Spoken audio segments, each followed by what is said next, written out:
आज हम इस वीडियो के माध्यम से आलोचना की आवश्यकता एवं उद्देश्य पर अपनी बात रखेंगे।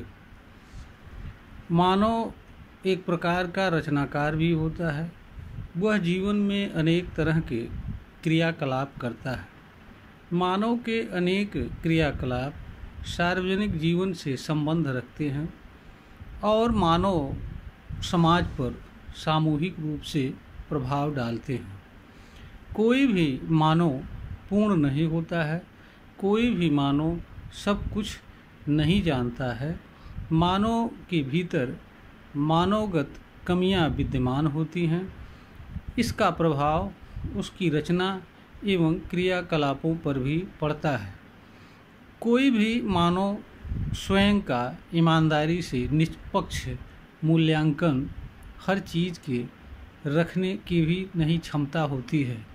चूँकि मानव के कार्यों का मूल्यांकन अन्य मानव एवं मानव समाज पर भी पड़ता है, इसलिए मानव की रचनाओं एवं कार्यों का मूल्यांकन एक तीसरे व्यक्ति द्वारा निष्पक्ष रूप से किया जाना आवश्यक होता है, ताकि किसी मानव की रचना या उसके क्रियाकलाप से मानव समाज को गलत संदेश न जाए, किसी तरह का भ्रम न उत्पन्न हो तथा मानव की रचना एवं उसके क्रियाकलाप से जुड़े सत्य एवं यथार्थ बातें मानव समाज पर तक पहुँचे और मानव समाज में उचित बदलाव हो।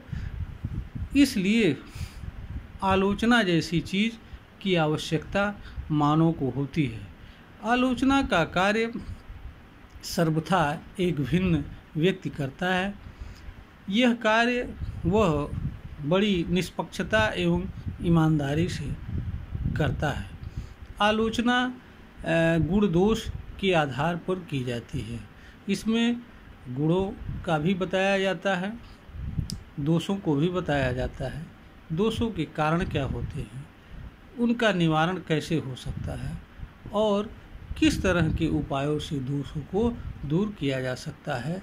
किसी रचना या किसी मानव के कार्य को किस तरह से दोष मुक्त बनाया जा सकता है, आदि बातों की चर्चा की जाती है। आदिकाल से मानव के कार्यों रचनाओं का मूल्यांकन किसी न किसी रूप में होता रहा है। तो मानव के रचना एवं कार्यों का सम्यक मूल्यांकन एवं गुण दोष के आधार पर विवेचन ही आलोचना कहलाती है।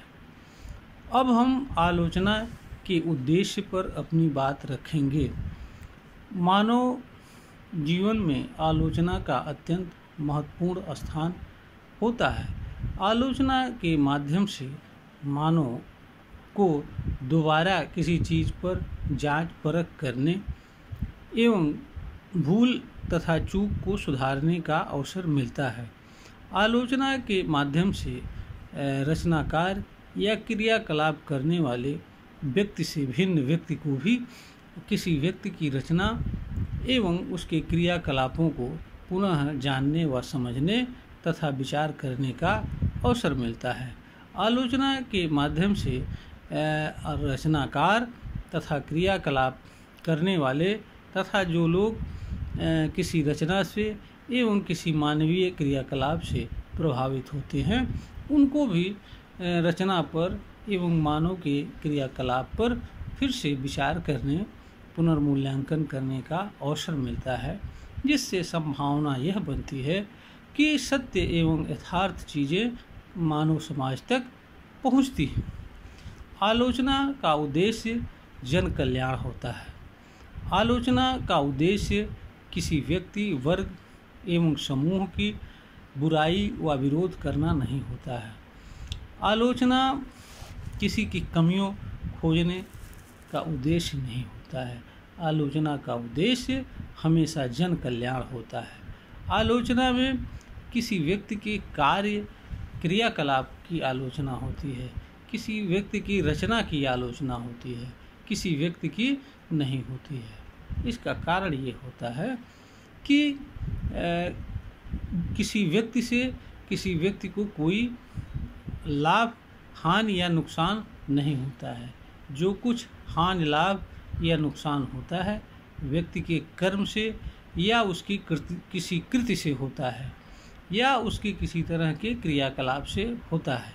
इसलिए आलोचना हमेशा जो है व्यक्ति के रचना, उसके क्रियाकलाप की होती है। आलोचना का उद्देश्य सत्य एवं यथार्थ चीज़ों को मानव समाज तक पहुंचाना होता है। इसके माध्यम से मानव समाज को सत्य एवं यथार्थ चीज़ को पहुंचा करके परिवर्तन के लिए प्रेरित करना होता है।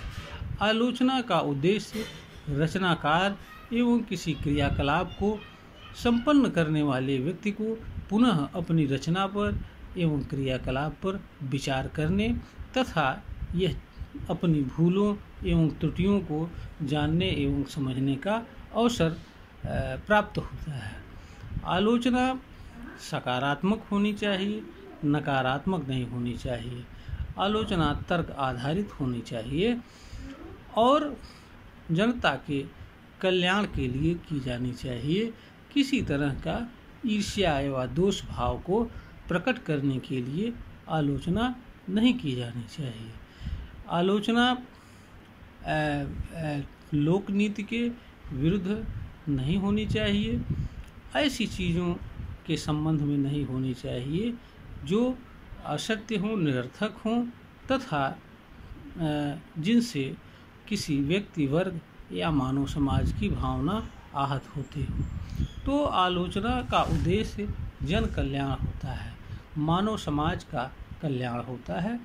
रचनाकार या क्रियाकलाप को संपन्न करने वाले व्यक्ति को फिर से अपनी रचना एवं क्रियाकलाप संपन्न करने वाले व्यक्ति को उस पर पुनर्विचार करने तथा अपनी भूल एवं चूक को सुधार करने का एक अवसर प्रदान करती है।